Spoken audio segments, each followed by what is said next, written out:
Muling nakaranas ng harassment ang mga barko ng Bureau of Fisheries and Aquatic Resources o BFAR mula sa mga puwersa ng China Coast Guard at People's Liberation Army Navy sa West Philippine Sea.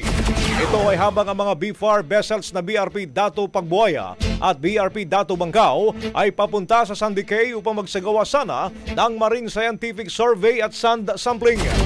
Ayon pa sa Coast Guard ng Pilipinas, inabangan ng tatlong CCG vessels. Ito ay ang barkong 410, 5103, 4202 ang BFAR vessels kung saan nagpakita ito ng agresibong maniobra na labag sa patakaran ng Maritime Safety Regulations.